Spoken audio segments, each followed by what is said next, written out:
안녕하세요, 김호준입니다.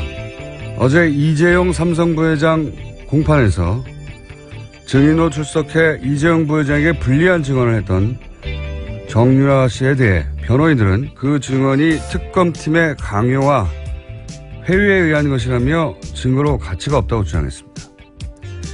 이에 특검팀은 정 씨가 먼저 연락했고 이동 지원을 요청해 도움을 줬을 뿐 정 씨가 자의로 판단하고 자의로 출석한 것이라고 반박했고 정 씨 본인 역시 자신의 판단으로 출석한 것이라고 말했습니다.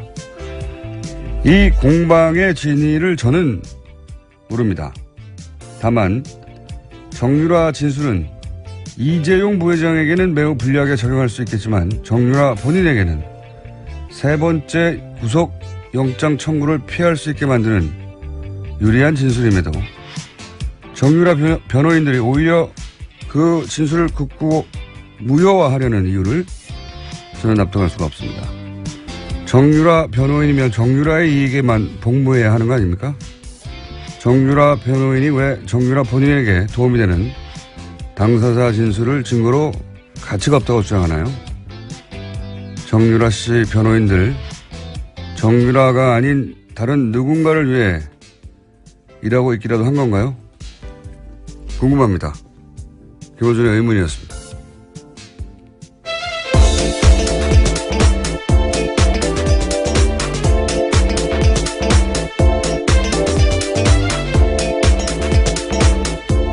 시사인의 김은지입니다. 자, 오늘 게스트가 많습니다. 빨리빨리 갑시다. 네, 빨리 하시죠. 첫 뉴스가?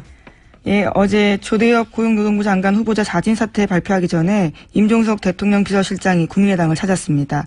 유감 표명을 한 건데요. 국민의당은 임 실장의 발언을 청와대 사과로 받아들이고 추경안 심사와 정부조직법 처리 등 국회 의사 일정에 참여하기로 결정했습니다. 국민의당도 이제 이 시점쯤에는 참여해야 하는데 면을 세워달라는 거죠. 예. 그래서 비서실장이 이 정도면 되겠어 하고 제스처를 취해준 거고. 예. 이 패키지들 사이에 조대엽 고용노동부 장관 후보자 사퇴도 포함된 것으로 보이고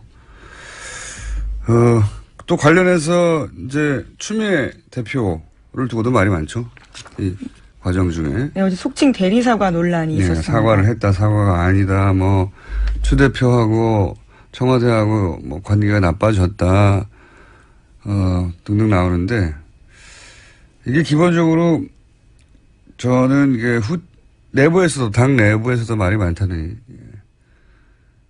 제가 보기에는 후천성 야당 증후군이라고 있어요. 뭐 그런 거 일종인데 야당을 오래 하다 보면은 일단 자기가 옳은 말을 해요.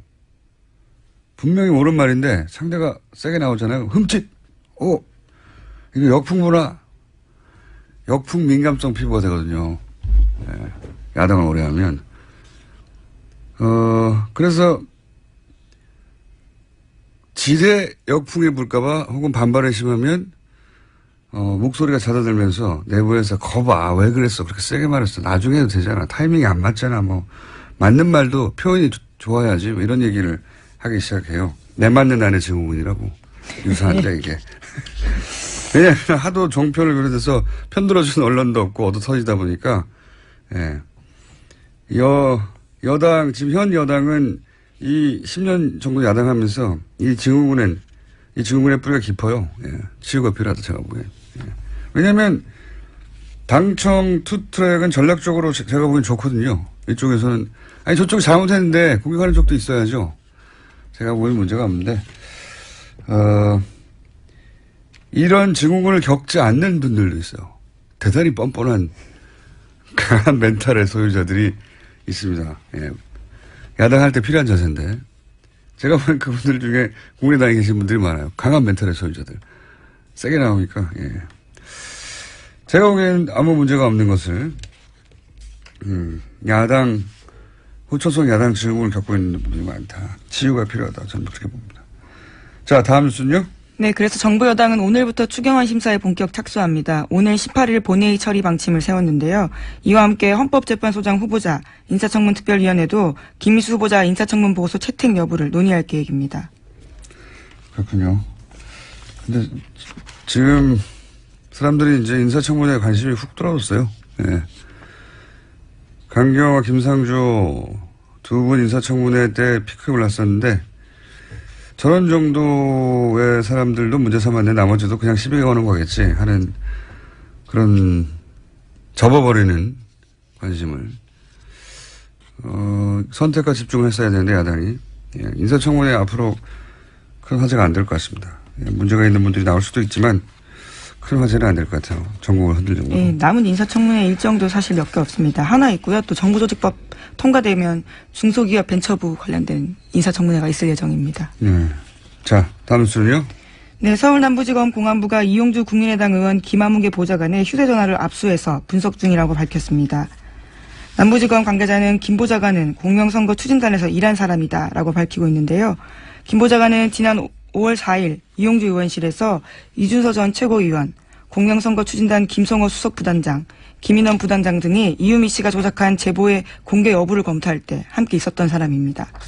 검찰은 이르면 오늘 김성호 전 수석부단장과 김인원 부단장도 소환 조사할 예정이고요. 오늘 이유미 씨는 구속 기소될 방침입니다. 이게 이제 검찰 수사를 통해서 현재까지 언론 보도로 밝혀졌다고 알려진 거는 이준서 최고위원이 이유미 씨가 기자회견 다음 날에 사실상 제보자가 없다고 하는 문자를 보냈는데 그 문자를 지워버렸다는 거잖아요. 예, 지워버렸다는 사실을 밝혀낸 거죠. 제보자가 없다는 문자를 보냈고 그 문자를 받은 거예요? 네, 그와 관련해서는 검찰에서는 확인이 어렵다라고 이야기를 하고 있긴 한데요. 머니투데이가 보도했습니다. 아마 뭐 속칭 빨대를 통해서 얻은 정보겠죠. 검찰 내. 그럼 어떻게 대응하는 게 정상이냐? 제보자가 없다고 하니까 기자회견을 해버렸는데 이미 대대적으로 깜짝 놀라서 이유미 씨에게 정말 제보자가 없냐고 본인이 몰랐다면 대물었어야 되죠. 그렇지 않습니까? 그런 대화가 없잖아요. 의심을 가질 수 있는 대목이고요. 예. 그리고 검찰이 이제 그 문자가 정말 삭제됐다고 파악이 됐다면 삭제됐다 제보자가 사실상 없다라는 문자를 받고 나서 그 다음에 또다시 추가적으로 기자회견을 했단 말이죠. 그때는 복수의 관계자, 뭐 전화 통화도 했다 등등의 표현이 나오는데 사실이 아닌 거죠. 네, 허위 사실을 인지했다라고 검찰은 판단하고 있는 거죠. 여기서 이제 남은 것은 그 말을 그러면 이준서 최고가 사실상 제보자가 없다고 말했는데도 불구하고 더 세게 나간 것인지 아니면 도대체 어떻게 사실상 제보자가 없다는 문자를 보냈는데도 더 센 기자회견이 추가로 나갔느냐. 논리적으로 다음 질문은 그거죠. 예. 그걸 밝히려고 하겠죠. 자, 이건 여기까지 하고요. 다음 뉴스는요. 네, 이런 가운데 국민의당은 문준용 씨의 특혜 취업 의혹을 수사하자면서 특검법을 발의했습니다. 문준용 씨 취업 관련 특검법안에는 국민의당 의원 40명 전원이 이름을 올렸습니다. 말씀드렸잖아요. 예. 이게 발의될 리가 없다고. 법적으로도 그렇고. 예. 뭐 당내에서도 역풍을 우려한다는 뭐 코멘트들도 있던데 역풍조차 없을 수도 있어요. 이게 무서운 겁니다. 악플보다 무플이 무섭다고. 특검을 발의했는데 그게 말이 되냐고 막 거센 역풍조차 없이 그럴 수도 있겠다는 생각이 듭니다. 지금 국민당의 스탠스는 이렇게 살 수 있는 길이 아닌 것 같은데. 다음 순요. 네, 박근혜 전 대통령은 어제도 재판에 나오지 않았습니다. 발이 아프다라는 이유였는데 이번 주 들어서 세 번째입니다. 왼쪽 네 번째 발가락이 아파서 휠체어 신세까지 지게 됐다라는 겁니다. 이에 따라 구치소의 소견서를 재판부가 검토했습니다. 그런데 불출석 사유로는 부족하다라면서 법적 조치를 경고했고 그러자 유영하 변호사가 서둘러서 구치소를 갔다 왔습니다. 그리고 나서는 박근혜 전 대통령이 다른 신발로 갈아 신고 오늘 오후 재판에 출석하겠다라고 밝혔습니다. 다른 신발로? 왜냐하면 구치소 진로 내역이 특이 소견 없음이거든요. 네, 어제 JTBC가 그렇게 보도했습니다. 그러니까 재판부 입장에서도 특이 소견 없다고 그러는데 강제 구인할 수 있다고 했겠죠. 그건 모양새가 참 나쁘잖아요. 네. 그래서 다시 나온다고 해야 되는데 핑계가 없으니까 다른 신발을 신고 나온다고. 네. 아프실 예정인데 이번엔 그렇게 오래는 못 하셨네요. 네, 서울구치소 관계자는 박근혜 전 대통령이 발고통을 지속적으로 호소해서 연고 정도의 처방을 받은 것으로 안다라고 밝혔는데요. 별도의 치료는 받은 내역이 없다라는 겁니다. 그러니까요. 엑스레이나 뭐 찍었는데 이상이 없다고. 예. 자, 이번 아프실 계획은 여기서 끝나는 것 같네요. 다음 아프실 계획이 또 있을 것 같은데. 자, 다음 뉴스는요? 최순실 씨가 정유라 씨에 대해서 딸과의 인연을 끊어버리겠다라면서 크게 화를 냈다라는 동아일보 보도입니다. 어제 그 증언으로? 네. 네. 이재용 부회장 재판에 나와서 한 이야기 때문인데요. 굳이 증언을 하겠다면 자신이 먼저 하려고 했는데 나중에 하라고 했지만 말을 안 들었다라면서 화를 냈다는 겁니다. 요 건 관련해서는 저희가 최순실 씨 가족을 오랫동안 취재했던 주진우 기자가 도대체 뭐 새벽에 누가 왔다느니 뭐 성명불상자가 나타났다느니 뭐 네, 이영대 변호사 주장이죠. 예, 어제 얘기했었지 않습니까? 그 전후 사정이 어떻게 되는지 최 씨가 좀 오랫동안 취재했던 주진우 기자 잠시 후에 연결해보겠습니다. 자, 다음 뉴스는요? 네, 이탈리아 RCS 프로그램 기억나시는지 모르겠는데요. 2015년에 국정원 사건이었습니다. 네. 이와 연루되어서 임 과장이라고 국정원 과장이 자살한 바가 있는데요. 유족들이 사망 2주기를 앞두고 타살 의혹을 제기했습니다. 이게 이제 타살 의혹이 상당히 있는 것이 누구도 단정할 수는 없습니다만 있는 것이 당시 보도로는 시신의 외상 침입 흔적이 전혀 없다고 그랬거든요. 타살 혐의점이 없다고 보도됐어요. 근데 지금 2년 후에 그 임 과장의 부친이 나만 봤는데 다른 가족들은 못 봤다는 거죠? 나만, 네, 예. 염하는 사람도 한 명 봤다. 예. 이렇게 주장하고 있습니다. 그렇죠. 가족 중에는 나만 봤는데 얼굴에 성한 것이 없었다. 상처투성이었다는 거잖아요. 그러니까 이 보도를 한 기자들 중에 실제로 그 시신을 본 사람이 아무도 없다는 겁니다. 실제로는. 그냥 경찰. 아마도 그 뒤에 국정원이 불러주는 대로 기사를 쓴 거죠. 외상이 전혀 없다라고 기사를 냈다는 거는 사실관계가 완전히 다른 얘기잖아요. 직접 본 염하는 사람 그리고 가족 중에 유일하게 아버지. 그때 당시에는 아버지가 이제, 손녀가, 임 과장의 딸이죠. 손녀가 육사를 다니고 있어서 불이익을 당할까봐 얘기를 할 수 없었다는 거지 않습니까? 관련해서 아무 말도. 제가 알기로는 오늘 인터뷰가, CBS에서 있는 걸로 아는데, 예. 내일도 오늘 오후에 그 기사가 이제 풀리면 많은 분들이 좀 더 자세한 내용을 알겠죠. 저희도 잠시 후, 일부에서 첫 번째 인터뷰에서 이 사안을 다루겠습니다. 자, 오늘 여기까지 하고요. 다음 주에 뵙겠습니다. 지금까지 시사인의 김은지였습니다. 감사합니다. 자, 이어서 방금 말씀드린 대로 어제 이재용 삼성 부회장 공판에 깜짝 출석한 정유라 씨 전후 사정 최 씨 가족을 아주 오랜 시간 취재해온 주진우 기자 연결해서 잠깐 어떤 사연인지 들어보겠습니다. 안녕하세요. 안녕하십니까. 예, 어색한 관계. 자, 정유라 씨 변호인에 따르면 새벽 5시경 어제 주장입니다. 빌딩 앞에 대기 중인 승합차의 성명불상자들에 의해서 정유라 씨가 태워져서 사라졌다라고 주장하는 건데 성명불상자가 누굽니까? 제가 취재한 바로는 그 당시에 정유라 씨 집 앞에 성명불상자가 두 그룹이 있었습니다. 두 그룹이요? 그런데 네. 예. 한 팀은 정유라를 픽업한 특검팀이었고요. 아하. 한 팀은 한 팀, 그러니까 변호인들이 건장한 사내들이라고 주장했던 사람들은 정유라를 막으려고 누군가가 보냈던 사람들이었습니다. 어허, 두 팀이었다.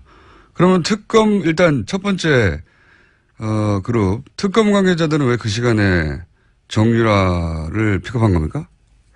정유라가 그날 새벽 2시에 그 특검 측으로 전화를 걸어와서 자기가 재판에 출석하겠다, 도와달라, 데려가달라고 요청했습니다. 그래서 그 앞에 태우러 간 거죠. 일종의 신변보호를 요청했다. 예. 그러면 나머지 정유라 출석을 막으려고 했던 그룹은 누가 보낸 건가요? 그건 그 정유라 주변 밖에서도 그거는 의견이 좀 분분합니다. 정유라의 출석을 막는 게 도움이 된다고 하는 측이 이재용 삼성 그 부회장 측이 있었고요. 박근혜 대통령 측이 있었을 수도 있고요. 아니면 변호인단에서 막았을 수도 있고요. 어머니나 그 정윤혜 씨 쪽에서 보낼 수도 있고요. 얘기가 많습니다. 어쨌든 막으려는 그룹이 있긴 있었다. 네, 그렇습니다. 그러면 특검팀이 먼저 도착을 했기 때문에 정유라 씨를 픽업할 수 있었던 겁니까? 그렇기도 한데 워낙 정광석화처럼 나오자마자 태우고 가서요. 그걸 지켜만 보고 있었다고 아하. 그렇게 얘기하는 사람이 있고요. 아니면 간발 차이로 늦게 도착했다고 이렇게 얘기하는 사람이 있습니다. 두 그룹이 소화가 네. 두 그룹 있었던 건 분명하네요. 그러면 예. 막으려고 했던. 근데 그 막으려고 했던 팀을 누가 보냈는지 모르겠으나 새벽 2시에 특검팀이 연락을 해서 정유라가 출석하고 싶다고 자신을 픽업해달라고 일종의 신변보호 요청을 했고, 네. 그래서 특검팀이 달려갔고, 거의 뭐 같은 시간 혹은 뭐 약간 늦게 다른 한 팀이 그걸 막으려고 달려왔는데 막지 못했다. 결과적으로는. 그렇습니다. 정유라는 자신을 막으려고 새벽 5시에 건장한 청년들이 온다는 걸 알고 있었습니다. 그래서 2시에 전화를 했고요. 그래서 서둘러서 그 전에 빠져나가려고 노력했습니다. 스펙타클하네요. 예. 그러면 특검팀이 정유라에게 출석을 회유하거나 압박한다고 변호인들은 주장하는데 특검팀이 출석을 회유하거나 압박한 것으로 취재가 됐나요? 아니요.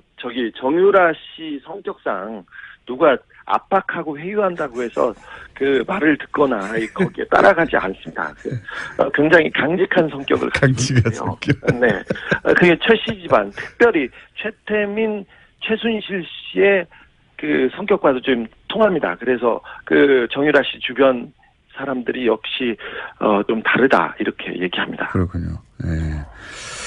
자기 판단과 자기 이익에 따라서 행동하지 누가 이래라 저래라 한다고 듣지 않는다. 네, 그렇습니다. 최 씨 집안에서도 특별히 이거는 최태민, 최순실, 정유라한테만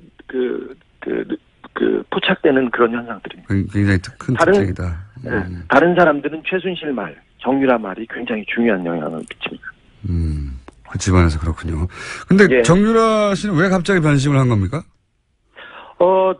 사실 정유라 씨가 진술을 하기로 마음을 먹은 것은 좀 오래됐습니다. 그리고 법원에서 얘기한 게 검찰에서 이미 다 진술한 내용이었고요.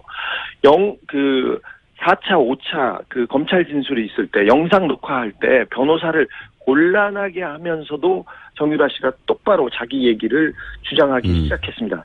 이거는 분명한 건데 제가 보기에는 그 장시호 정유라 세대, 그러니까 최순실, 최순득의 밑에 세대는 다른 것보다는 그 박근혜 대통령, 박정희 대통령에 대한 특별한 관계, 그러니까 특별히 충성할 그 필요가 없다고 이렇게 느끼고 있는 게 분명한 것 같습니다. 그러니까 3세대는 좀 다른 것 같아요. 행동 양태가. 네, 그렇습니다. 그러니까 자기 진술이 이재용 부회장 혹은 박근혜 전 대통령에게 불리하게 작용할 걸 알면서도 했다는 거죠, 이게. 분명하게. 정확히 알고 있습니다. 그래서 막았고요. 그럼에도 불구하고 정유라는 나가야 된다고 자기가 돌파한 거죠. 그래서 어찌 보면 정유라는 자신의 변호인들이 자기보다는 박근혜 대통령, 특별히 또 이재용 부회장을 위해서 움직이고 있다는 것을 정확하게 알고 있었어요. 그럼에도 불구하고 자신의 진술이 그들한테 불리하게 반영될 건 알면서도 정유라가 정확하게 지금 자기 얘기를 하고 있는 겁니다. 의미를 알고 얘기하고 있는 거다. 근데 그렇죠. 그 중에서 이제 모친 최순실에게도 불리하게 작용할 진술이 있는데 네. 이건 어떻게 이해해야 됩니까? 최순실 그러니까 특별히 엄마한테도 불리하게 작용한다는 걸 정확하게 알고 있습니다. 정유라는. 하지만 정유라와 최순실 관계를 일반적인 가족, 일반적인 모녀 관계하고는 조금 달리 보는 게 맞습니다. 정유라는 지금 박근혜도 중요하지 않고 최순실도 중요하지 않고 오직 정유라 자신 그리고 아이에 대한 권리, 친권에 대한 권리가 위협받고 있다는 것이 굉장히 중요한 부분이어서 유일한 관심사가 자기가 그 구속이 돼서 아이를 뺏길 수 있다는 그거에 대한 두려움 때문에 정유라는 지금 계속해서 여론, 그러니까 국민들이 자기를 좀 나쁘게 쳐다보면 구속영장이 청구될 수 있다는 그 부분에 대해서 굉장히 심각하게 보고 있습니다. 혹시 이 전체 과정에서 워낙 이제 돈 얘기가 빠지지 않는 집안이라 돈 얘기가 오고 갔는지에 대한 정보는 구체적인 정보는 없습니까? 거기에 대해서는 구체적으로 정유라가 어떻게 생각하고 있는지는 정확하게 모르겠으나 아까 말했듯이 정유라 씨가 임신했을 때, 고등학교 2학년 때 임신했을 때 집에 있는 서랍에 있는 보험 증서하고 통장을 다 들고 이렇게 가출을 해서 그 동거를 합니다. 그리고 독일에 있을 때, 덴마크에 있을 때 정유라 씨가 특별히 돈 부분을 좀 챙겼다고 생각이 드는 정황들이 많습니다. 그래서 그렇게 따져보면 돈 얘기가 이 집안에서는 굉장히 중요하기 때문에 이런 문제가 거론되거나 생각됐다고 하는 게 조금 이상한 일은 아닙니다. 이상한 일은 아닌 집안입니다, 여기. 구체적인 정보는 아직까지는 없는데 그런 이야기가 오갔다고 해서 이상할 것은 없다. 예. 네, 그렇습니다. 마지막 질문인데요. 정유라 씨 진술로 삼성 측이 당황을 많이 했습니까? 어제 제가 현장에 못 가봐서. 지금 삼성 측은 거의 패닉입니다. 자기네들의 입장에 따라서 지금 재판을 치르고 있습니다. 특별히 삼성 관계자들은 다 입을 닫거나 도망가거나 절대 얘기를 하지 않고 있습니다. 그리고 이재용 씨 재판에 이 뇌물 재판에서 이재용이 무죄를 받을 경우 박근혜 대통령 박근혜 씨의 그 죄도 뇌물죄가 없어진다는 그런 그 공통적인 이익 때문에 모든 부분을 여기에 맞춰 있는데 정유라 씨가 법정에 나와서 진술을 함으로써 결정타를 맞았다고 보죠. 약간의 삼성은 패닉에 빠져 있으면서 계속해서 특검에서 이 증인을 정유라를 빼돌려 가지고 이렇게 얘기했다고 이렇게 설득하고 있습니다. 언론을. 근데 조금 힘이 빠진 상태고요. 맥이 빠졌다고 자기네들도 자평하고 있습니다. 알겠습니다. 오늘 여기까지 하고요. 자, 계속 시작 부탁드립니다. 감사합니다. 네. 지금까지 시사인의 어색한 준준에게 되었습니다.